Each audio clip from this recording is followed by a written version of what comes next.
In 1996, Nintendo released the Nintendo 64 in the United States of America. With this new system, myself and many others were now seeing the jump from 2 dimensions to 3 dimensions for the very first time. Hi there, and welcome to Game Chat. My name is David, and this is a series where we're going to talk about our favorite games, what they mean to us, and how they impacted us. And on their very first debut episode, we're talking about The Legend of Zelda Majora's Mask. Because guess what? This year, it turns 25 years old. Now here in Game Chat, we're going to go into a little bit of the history of the game, but the majority of these types of videos are just going to be about our shared love of the game, why it matters to us, why it's important, and what we took away from it. So let's dive into Majora's Mask. Now we can't talk about Majora's Mask unless we talk about Ocarina of Time, but don't worry, I'll be brief.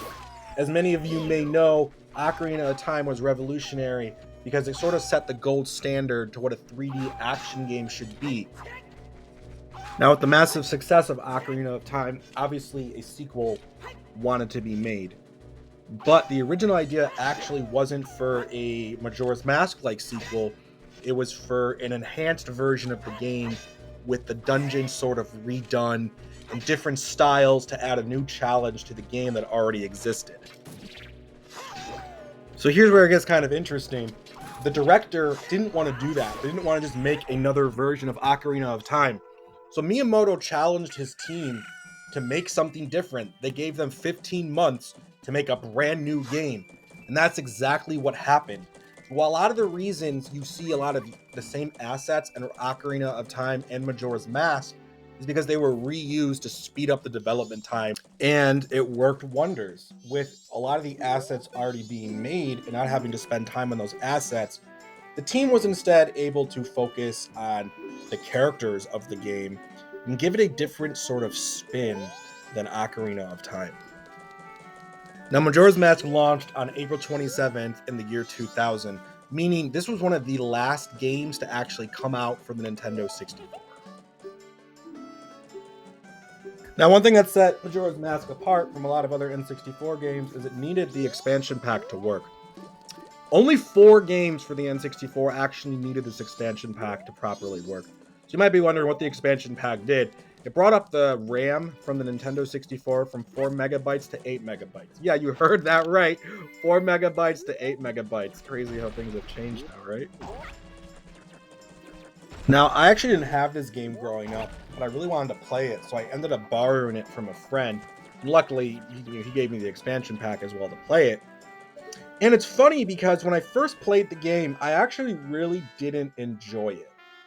I remember being confused because it had this much darker tone, had a much more serious, somber style to it than Ocarina of Time. It was much more subdued. So because of those reasons, I found the game not clicking well for me. And the 3-day cycle only added extra stress and anxiety to my very young brain. And I just found myself so disinterested and not fully immersed in the world, and I just wasn't clicking for me. I found it like too difficult to understand. It just wasn't for me. So I remember giving the game back and just being like, oh, okay, well, no, not for me. And, I kind of moved on from there. Now, it wasn't until years later that I got a hold of the game again and gave it another shot. And this time, it was something very special. Majora's Mask is dark. It's depressing. It's scary. It's somber. It's not light. It's not happy. It's not upbeat, like most Nintendo games typically are. This one was a very drastic different step from any other Nintendo game I'd ever played. And I think that's why I remember it so fondly and it clicked so well for me. Because this time when I played it, I found myself enjoying what made it so different than the traditional Zelda game. Now, when I say traditional, I don't mean it totally abandoned the formula before it. We still have dungeons, you still have key items you need to to beat those dungeons and whatnot. But where this game really was different for me was in the characters, the designs, the narrative, the way the characters interacted with the world. The fact that you had this 3-day cycle, and each day that passed, you could watch the characters change and interact with the world and see how they went about their days, going from blissful ignorance to the first day to downright terror on the third day when the world is about to end from the falling moon. Now, you could just play the main story and you're still going to get a pretty awesome game, right? You're still going to get a really cool adventure. But where Majora's Mask really shines is with its plethora of side content. Pretty much all the NPCs have their own schedule. You can follow them around, see how their days change, interact with them in different ways, and a lot of them have full-on quest lines to follow that lead into sometimes some pretty heavy consequences or some pretty crazy outcomes. Now, that's what I remember to this day, is just all the different characters you meet in Clocktown and how you can interact with them and the stories they tell you, and watching them change within those 3 days and just experiencing life with them. It's very immersive and it really pulls you in and makes you feel very grounded in what's happening. You know, at every moment, the moon is hanging above you as well to remind you that you only have 3 days.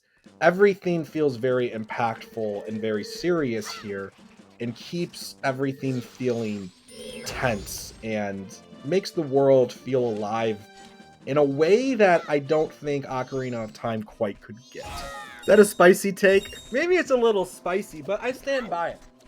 Don't get me wrong, I love Ocarina of Time, and it is still one of my favorite games, but I remember the characters and the quests and the narrative so fondly in Majora's Mask. Like, the quest line with Anju, right? I don't really want to go into a lot of details because I think this game should be played today. I think you should check this out if you haven't. It's a really cool game. It's also on Nintendo Switch Online via the expansion pack, so there is a pretty easy way to play it if it is something that interests you. Now, if the time mechanic sort of worries you, trust me, I get it. I will say that I found on the second time I gave this game a shot, I discovered that there is a way to slow down time and even speed up time.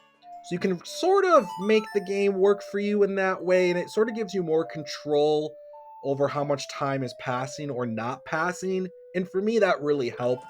So if the whole time thing gives you anxiety, do keep in mind there are ways to circumnavigate that slightly. So yeah, Majora's Mask is 25 years old this year. Absolutely wild. Still one of the coolest, most unique Zelda games I've ever played.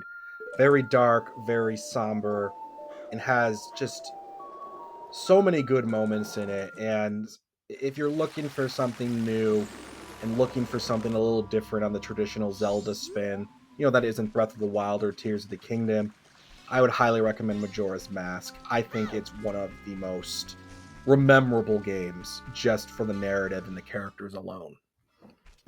So you might be wondering, are we going to talk about the 3DS version? And the answer is no, we're not. And it's pretty simple why. I don't have a lot of experience with the 3DS version. I played it for maybe 90 minutes to 2 hours. It's fine. I just found myself not enjoying it as much. It's way more streamlined. They changed some mechanics too, and I feel like they sort of lost the original idea a little bit that made Majora's Mask so special.